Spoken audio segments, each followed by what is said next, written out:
He found the letter at 3 in the morning, when the fire had died to a bed of sullen, sleeping embers. The house was a tomb of silence, a state Alistair, the Duke of Ravenscroft, had cultivated for a decade. Sleep was a country he could no longer visit, so he walked the halls of his own home like a ghost, patrolling the borders of his solitude. In the small sitting room off the east corridor, a scent hung in the air, scorched paper and something else, something akin to cloves and honesty. His eyes, accustomed to the gloom, caught the corner of a page, cream-colored and stiff, curled at the edge of the hearth. It had escaped the flames, a single survivor of a paper massacre. He bent, his tall frame folding with a weariness that had nothing to do with the hour, and picked it up. The heat had turned the edges to brittle black lace. Half the words were gone, devoured by the fire, but what remained was stark against the vellum in a neat, feminine script he recognized from the household ledgers. His wife's hand is not a cruel man. I have known cruelty, and its face is smiling. The Duke's is still. A landscape frozen after a great cataclysm. He does not speak of it, but the evidence is everywhere. In the dust sheets that cover the entire West Wing, in the way the staff moves around him, as if he might shatter at a sudden sound. In the next lines were ash. He tilted the page, trying to decipher the ghosts of letters. The gardens. He stands at his study window and looks at the ruin of the rose garden, and his face is a study in such profound loss that I must look away. He thinks no one sees him. He has built this fortress of silence and shadow to ensure no one can. But I see him. I see the man who approves my renegotiation of the grain contracts with a single sharp nod, who leaves a book of poetry on the library table after he knows I have been searching for it, who speaks to his hounds with a gentleness he affords no human. He is a man living inside a memory, and he has padlocked the door from the inside.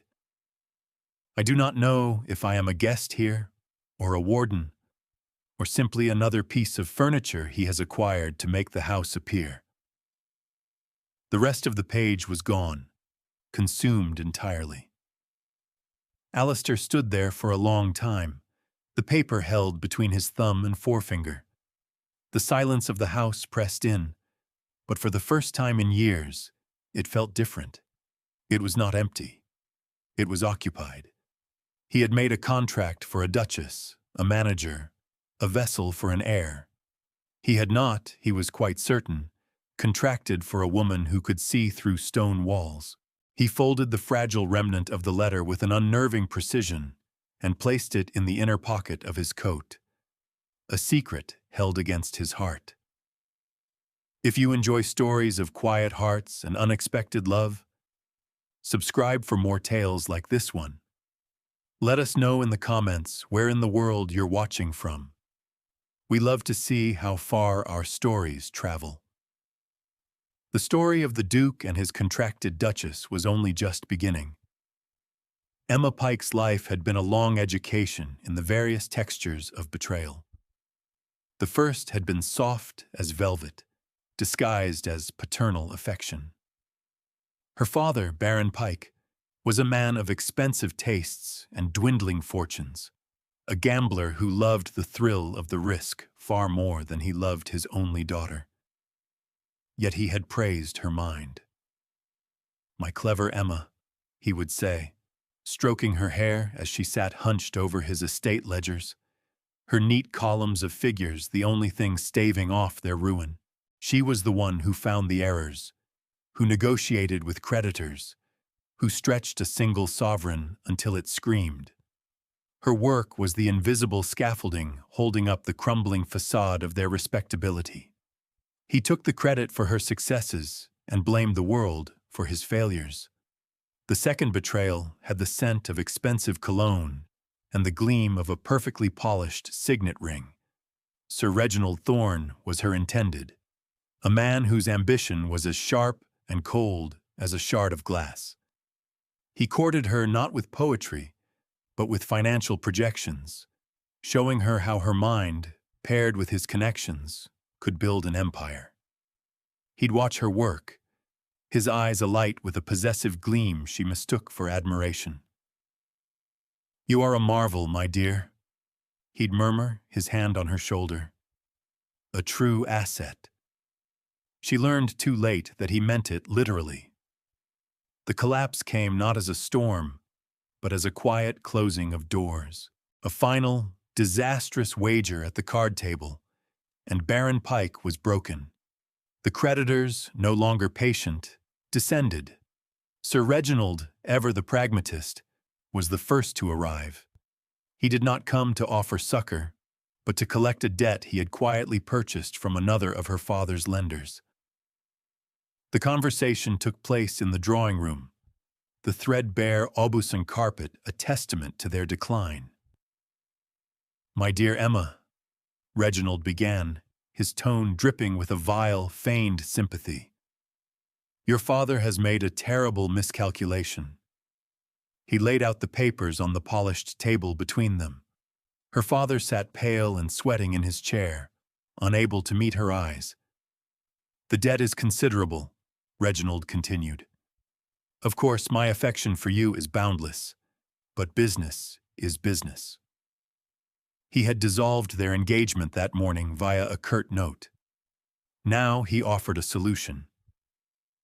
The Duke of Ravenscroft, a man of immense wealth and fearsome reputation, was in need of a wife, a specific kind of wife, one of breeding, but with no troublesome family connections, one who would be content with a title and a roof over her head, and ask for nothing more. The Duke was willing to settle Baron Pike's entire debt, a debt now owned by Sir Reginald, in exchange for her hand.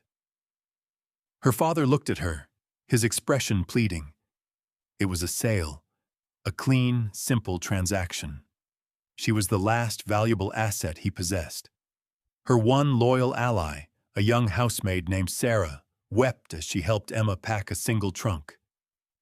"He doesn't deserve you, Miss Emma," she whispered, pressing a small, worn copy of Keats into her hands. "None of them do." Emma's composure was a thin sheet of ice over a raging sea. She felt nothing and everything all at once. She looked at her reflection in the warped glass of her bedroom window, a pale, serious woman of 25, whose only value lay in her ability to be bartered. She had been a clerk, an asset, and now a commodity. She did not weep. Tears were a luxury she had long since learned she could not afford. Her agreement was her only act of agency in the entire sordid affair. She would go to the Duke, she would be his Duchess, and she would survive. Survival, she had learned, was a matter of accepting the terms as they were stated. The journey to Ravenscroft Park was made in a carriage bearing a crest she did not recognize, through a landscape that grew progressively wilder and more severe. The rolling hills of the south gave way to stark, wind-swept moorland under a bruised, pewter sky. The manor itself did not appear so much as erupt from the earth, a great mass of granite and slate, more fortress than home. It seemed to absorb the light, giving none of it back. There were no welcoming fires in the windows, no servants at the door. Only a silent, grim-faced butler who led her through a hall of chilling marble and echoing silence. The air was cold, smelling of stone, beeswax, and something ancient, like time itself. He led her to a study where the Duke of Ravenscroft waited. He was taller than she had expected, broad-shouldered and dressed in severe black. His face was all harsh lines and shadows, his dark hair showing threads of silver at the temples, though he could not be much older than 40, but it was his eyes that held her. They were the color of a winter sea, and they looked at her with a complete and unnerving lack of interest. He did not rise. "Miss Pike," he said. His voice was a low baritone, devoid of warmth or welcome. It was the voice of a man stating facts. "Thank you for coming. Please sit." She took the chair opposite his enormous desk, her back straight, her hands folded in her lap. The room was lined with books from floor to ceiling, but it felt less like a library and more like an archive. It was a room for work, not comfort. "I believe you understand the terms of our arrangement," he began, his gaze fixed on a point just past her shoulder. "But for the sake of clarity, I will state them again. You will become the Duchess of Ravenscroft. You will assume management of this household, which has been without a mistress for 15 years. You will be expected to produce an heir. In return, you will have my name, my protection, and the security of my fortune. The estate will provide for all your material needs." He paused, and his eyes finally met hers. The sheer force of his dispassion was breathtaking. "What you will not have," he said, his voice dropping slightly, "is my affection.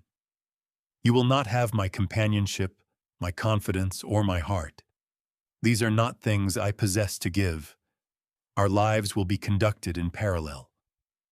Do you understand and accept these terms?" This, Emma realized with a strange sense of relief, was an honesty she could trust. It was cold, but it was clean. There were no false smiles, no cloying endearments, no pretense of feeling. It was a contract, pure and simple. Cold indifference was a climate she could navigate. It was far safer than the smiling cruelty of her father or the calculated charm of Sir Reginald. "I understand, Your Grace," she said, her own voice steady, "and I accept." He gave a single, sharp nod, as if concluding a business transaction. "Very well. Mrs. Gable, the housekeeper, will show you to your rooms. They are in the east wing. My own are in the west. We will be married by special license in the estate chapel tomorrow morning." He looked down at the papers on his desk, a clear dismissal. Emma stood, and as she turned to leave, he spoke one last time, without looking up. "Welcome to Ravenscroft, Miss Pike." It was not a welcome. It was a statement of fact. She was here. She was now a part of the house, like the stone and the slate and the silence. Emma's new life began not with a celebration, but with a set of keys. Mrs. Gable, the housekeeper, was a tall, severe woman with eyes that missed nothing. She presented them to Emma on a heavy iron ring the morning after the stark, 10-minute wedding ceremony. "The household keys, Your Grace," she said, her tone meticulously correct, yet withholding judgment. "The ledgers are in the estate office. Mr. Davies, the steward, will expect you." Emma took the keys. They were cold and heavy in her hand, the weight of her new reality. She did not retreat to her rooms, a suite of grand, lonely chambers in the east wing. Instead, she went directly to the estate office. Mr. Davies was a man who had clearly been running Ravenscroft to his own satisfaction for many years, and he greeted the new Duchess with a thinly veiled condescension. He explained the accounting system with an air of weary patience, as if instructing a child. Emma listened quietly, nodding, and then spent the next 3 days in that cold, drafty room, tracing every expenditure, every contract, every shilling. On the 4th day, she summoned him back. She had laid out her notes on the desk. "Mr. Davies," she began, her voice calm and even, "I see we are paying nearly 20% above market rate for our winter feed from the Henderson granary. The contract was negotiated 5 years ago and never revisited. I also see that the provisioner for the household kitchens is your brother-in-law, and his prices for meat and flour are exorbitant." She continued for 10 minutes, dismantling his years of lazy management with quiet, irrefutable facts. Mr. Davies's face went from condescending to flushed to pale. By the end, he was silent. "I will be renegotiating the contracts myself," she concluded. "You may assist me or you may tender your resignation. The choice is yours." He chose to assist. Word of the confrontation spread through the staff corridors like wildfire. Their attitude toward her began a slow, seismic shift. Suspicion gave way to a cautious, watchful respect. She explored her new domain methodically. Ravenscroft was a place of immense, neglected beauty. Dust sheets covered priceless furniture in entire wings, silent testaments to a life that had ceased to be lived. She discovered the gardens on her second week. They were a wilderness. The formal rose garden, once the pride of the estate, was a tangled mess of thorns and weeds, its stone paths submerged beneath years of neglect. An elderly groundskeeper, Mr. Finch, told her it had been the late Duchess's, Alistair's mother's, great love. After her death, and then, he trailed off. After the first Duchess left, he amended quietly. His Grace ordered it closed. Emma found a pair of old shears and a set of thick leather gloves in a potting shed. The next morning, and every morning thereafter, she spent an hour in the ruined garden. She started with a single bed of roses, clearing away the choking weeds, pruning the deadwood, turning the soil. It was hard, satisfying work. The staff watched her from the windows. Her own maid, a quiet girl named Mary, would bring her a cup of tea without being asked. Her husband was a shadow. They shared a breakfast table in a vast, cold dining room, the length of polished mahogany between them a chasm. Their exchanges were brief, functional. "Good morning, Your Grace." "Good morning, madam." He would read his papers. She would review her household notes. Yet, she felt his eyes on her. She would look up from the ledgers and find him standing in the doorway of the office, his expression unreadable, before he would turn and walk away. From her window, she saw him watching her from his own study as she worked in the garden. He never commented on it, never acknowledged the slow transformation taking place beneath her hands. Their coexistence was a silent dance in a vast, empty ballroom. The library became their accidental meeting ground. Both insomniacs, they would often find themselves there late at night, a single lamp burning between them. They would not speak, but would sit in opposing chairs, the only sound the soft rustle of a turning page. The silence between them began to change. It was no longer empty or hostile. It was shared.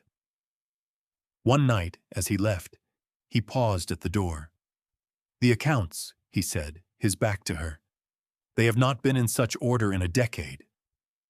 It was the closest he had come to praise. "I am simply doing my duty, Your Grace," she replied. He stood for a moment longer, then left, closing the door softly behind him. Emma realized that in this house of silence, she was beginning to learn its language. 8 months passed in this quiet rhythm of work and observation. 8 months of silent breakfasts, shared libraries, and the slow, steady reclamation of the rose garden. Emma felt a sense of purpose she had never known, a strange contentment in the cold, honest world of Ravenscroft.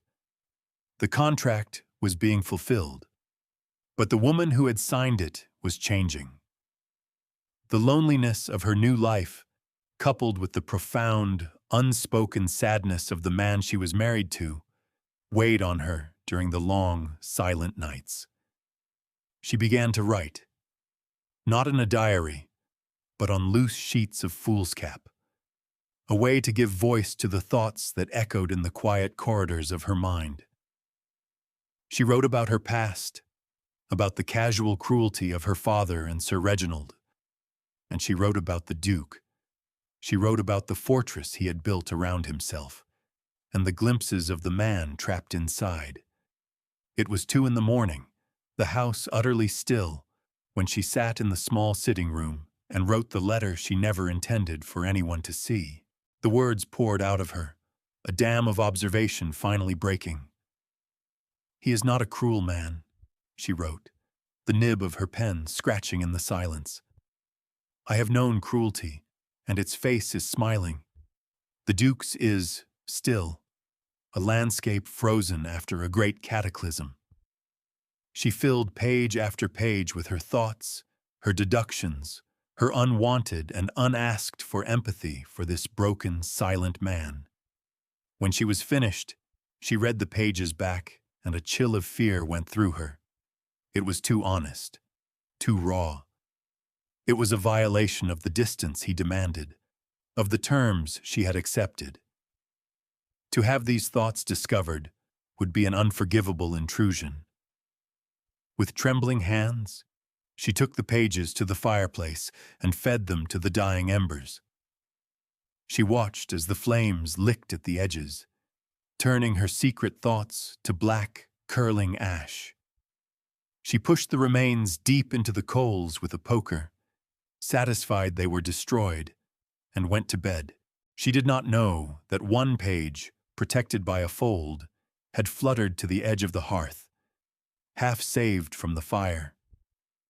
She did not know that an hour later, the Duke himself would come downstairs on one of his restless nightly patrols and find it. The next morning, the air at the breakfast table was different.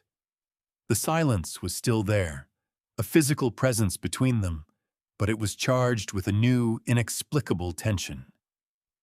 Alistair looked at her, truly looked at her, for the first time since she had arrived. His gaze was intense, searching, and she felt a blush rise to her cheeks, though she could not say why. He said nothing of the letter. He said nothing at all beyond his usual clipped good morning. But when she left the dining room, he followed her into the hall. "Your Grace?" she asked, turning. "Walk with me," he said. It was not a request. They walked out into the crisp autumn air toward the gardens.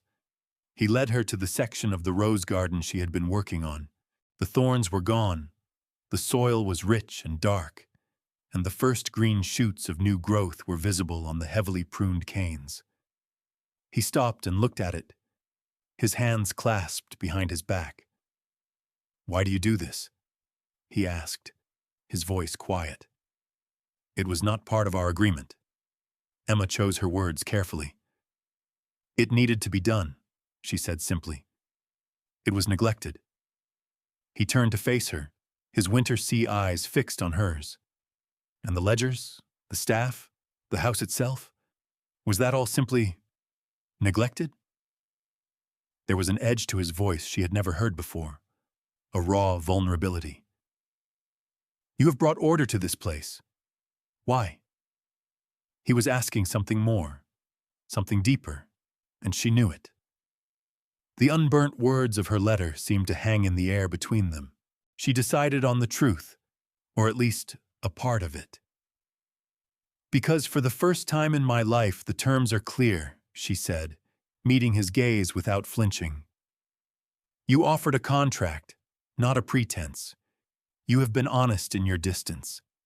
It is a foundation upon which a person can build a life, Your Grace. I have never had that before." His expression flickered, a crack in the stone facade. He seemed about to say more, but a footman appeared at the edge of the lawn, a silver tray in his hand. "A visitor, Your Grace. Sir Reginald Thorne." Emma's blood ran cold. Alistair's face hardened, the brief vulnerability vanishing as if it had never been. "Show him to the drawing room," he commanded, his voice once again flat and hard. He looked at Emma. "It seems your past has followed you to Ravenscroft." Sir Reginald Thorne was standing by the fireplace in the cavernous drawing room, warming his hands as if he owned the place. He looked just as she remembered. Handsome, impeccably dressed, with a smile that never reached his cold, calculating eyes. He turned as they entered, his smile widening. "Emma, my dear," he said, his voice oozing a proprietary warmth that made her skin crawl. "And your grace, forgive the intrusion. I was in the neighborhood and felt I simply had to call upon my dearest Emma to see how she was faring." Alistair did not move. He stood beside Emma, a silent, imposing presence. "Sir Reginald," he said, his tone arctic, "you are not welcome here." Reginald's smile tightened. "Come now, Duke. There is no need for unpleasantness. I have a vested interest in dear Emma's well-being. After all, were it not for my intervention, she would not be enjoying her current good fortune." He was addressing the Duke, but his eyes were on Emma, pinning her with a look of smug ownership. "In fact," he continued, taking a step forward, "I have come to believe I was rash in ending our arrangement. A prior betrothal contract, as you know, carries some weight, especially when one considers the rather unusual circumstances of your own union. A marriage of convenience is one thing, a purchase is quite another. Society can be so unforgiving about such matters." It was a threat, elegantly delivered. He was threatening to expose the transactional nature of their marriage, to create a scandal that would humiliate them both. He believed she was still the same frightened, powerless girl whose father had sold her. He was wrong. Something inside Emma, forged in the silent halls of Ravenscroft and tempered by the Duke's cold honesty, solidified into steel. She found her voice. "Sir Reginald," she said, her tone clear and steady, cutting through his venomous charm. "Any claim you believe you had on me was rendered null and void the moment you chose to treat me as a commodity to be traded. You have no standing here. Your presence is an insult to my husband and to this house." She took a half-step forward, positioning herself beside Alistair, not behind him. They were a united front. "You will leave Ravenscroft now," she said, "and you will not return." Reginald's face contorted in a brief flash of fury, his mask of civility slipping. He looked at Alistair, expecting him to overrule her, to put his impertinent wife in her place, but Alistair's expression was one of cold, dangerous calm. "You heard the Duchess?" he said, his voice soft, yet carrying more menace than a shout. "Leave my estate." Sir Reginald, defeated and exposed, gave a stiff, jerky bow and departed without another word. The great oak door closed behind him with a boom that echoed in the sudden silence. Emma stood, her heart pounding, not with fear, but with a strange, fierce exhilaration. She had spoken, and her husband had stood with her. That night, she found him in the library. The fire was burning low, casting long, dancing shadows across the towering shelves of books. He was not reading. He was standing by the tall window, looking out into the impenetrable darkness of the grounds. He did not turn as she entered, but he knew she was there. "He will not trouble you again," he said, his voice rough. "I will make certain of it." She walked to the fireplace, needing its warmth. The events of the day had left her feeling strangely hollowed out. "Thank you," she said softly. For a long time there was only the sound of the crackling logs. Then he spoke again, his back still to her. "My first wife," he said, the words sounding rusty, as if they had not been used in years. "Her name was Isabel. She loved society. She loved jewels, gowns, parties. She loved the idea of being a duchess. She did not love Ravenscroft. She called it my granite tomb, and she did not love me." Emma held her breath, knowing she was hearing a story he had told to no one. She was beautiful, charming, She made me believe, for a time. But her affections were as easily bought and sold as her jewels. She ran up enormous debts. She entertained other men. When I finally confronted her, she laughed in my face. She said I was a fool to believe anyone could love a man as cold and silent as a stone. She left, and I was relieved. But the betrayal, it hollowed this place out. It hollowed me out. I swore I would never allow anyone that power over me again. He finally turned from the window, and in the dim firelight, she saw the raw pain in his eyes, the wound he had kept hidden for so long. I built these walls to keep the world out, he said, his voice barely a whisper. I did not expect someone to come inside and tend the garden. He walked toward her, stopping just before the hearth. He looked down at her, his gaze holding an emotion she could not name, a devastating mix of awe and fear. The letter, he said, his voice so low she could barely hear it. That night, in the sitting room, I found a piece of it. Emma's heart stopped. She could not speak, could not breathe. He reached into his coat and pulled out the fragile, scorched piece of paper. He held it out on the palm of his hand. It said, "You saw me." His voice broke on the last word. You saw the man behind the walls. He looked at her, and the last of his defenses seemed to crumble into dust. No one has seen me in a very long time, Emma. And then he did something that shattered the terms of their contract into 1,000 pieces. He reached out and took her hand. His fingers were warm and strong, and they curled around hers, holding on as if he were a drowning man and she was the shore. He did not pull her closer, did not try to kiss her. He just stood there, holding her hand in the firelight, sharing the silence that was no longer empty, but full of everything that had been left unsaid between them. The Duke's annual autumn ball was the pinnacle of the county's social season, an event Alistair had endured for years out of a grim sense of duty. This year, however, was different. This year, he was not attending it alone. When Emma descended the grand staircase, she saw him waiting at the bottom, and for a moment, she forgot to breathe. He was dressed in formal black evening wear that emphasized his height and the breadth of his shoulders, but it was the look on his face that stole her breath. It was a look of unguarded admiration, a look that made her feel, for the first time, not like a contracted duchess, but like a beautiful and desired woman.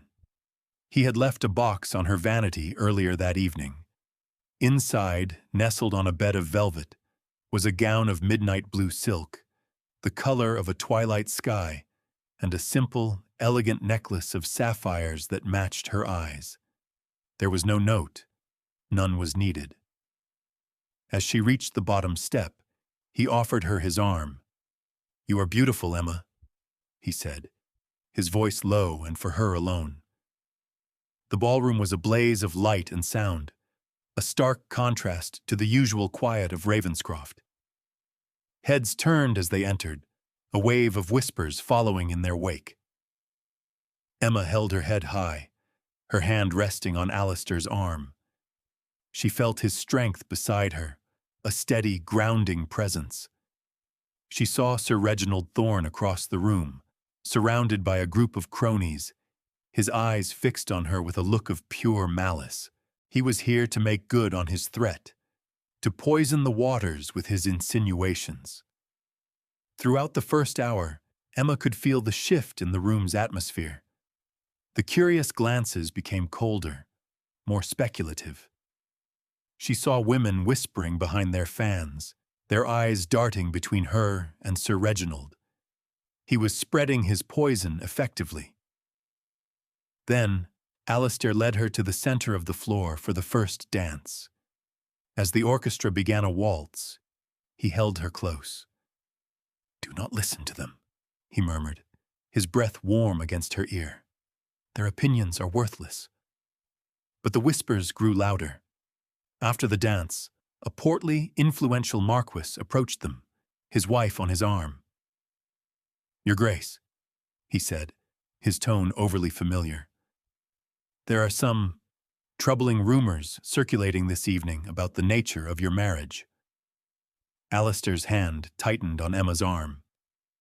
Before he could speak, the music came to a halt.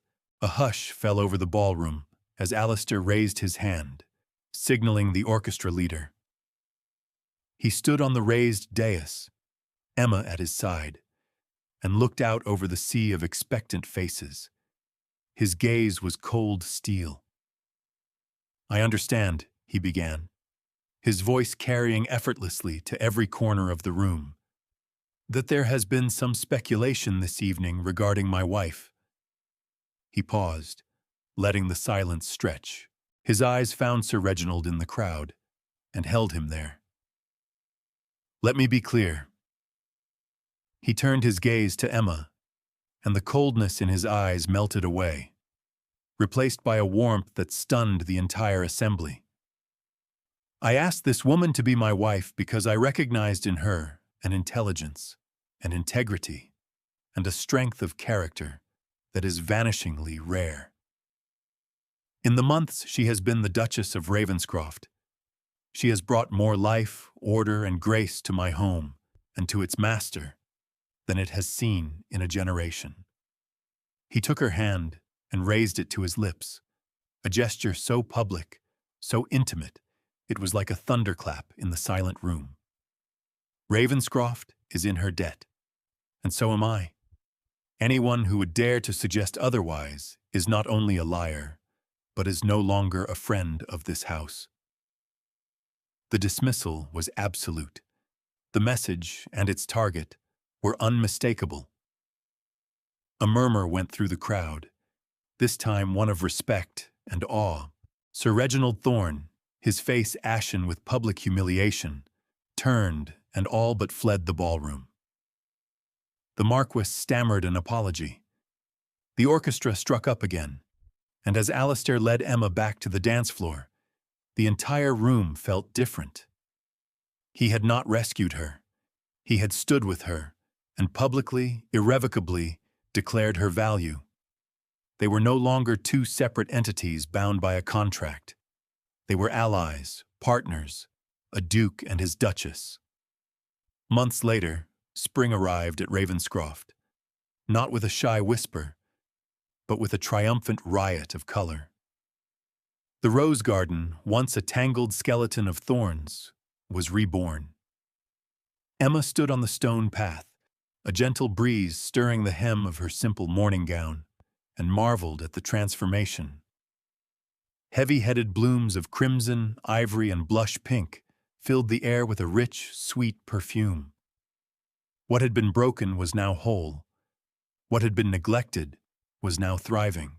She placed a hand on her own gently rounded stomach, where the first stirrings of a new life, the heir to Ravenscroft, were beginning to make themselves known. Strong arms encircled her from behind, and a familiar, comforting weight settled as Alistair rested his chin on her shoulder. They stood in silence for a long time, watching a bee drone lazily from one blossom to another. The silence was no longer a chasm between them, but a warm, shared space, a language they both understood better than words. "You once offered me security and your name," she said softly, her voice filled with a quiet wonder. "You promised me a roof over my head." She turned in his arms to face him, her hands coming to rest on the solid wall of his chest. She looked up into his winter sea eyes, which were no longer cold, but held the warmth of a summer sky. "I seem to have found a home instead." A slow smile touched his lips, a rare and precious thing that transformed his harsh features into something beautiful. He raised a hand and gently cupped her cheek, his thumb stroking her skin. "Emma," he said, and his voice was plain, direct, and utterly certain. It was the same tone he used to state a fact he knew beyond all doubt, like the sun rising or the turning of the seasons. I love you. He did not say it with flowery poetry or grand declarations. He said it like a truth he had finally discovered, a foundational principle upon which his entire world now rested.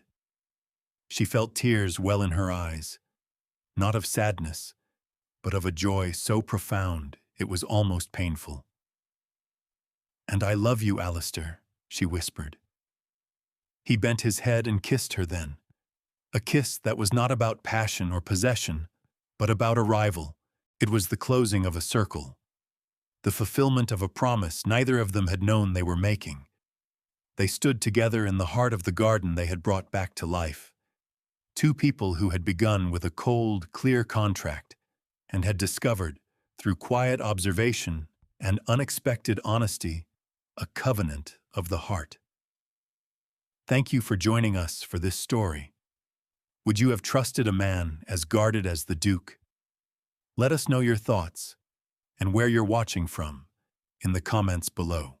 For in the end, the best alliances often begin as the most honest transactions.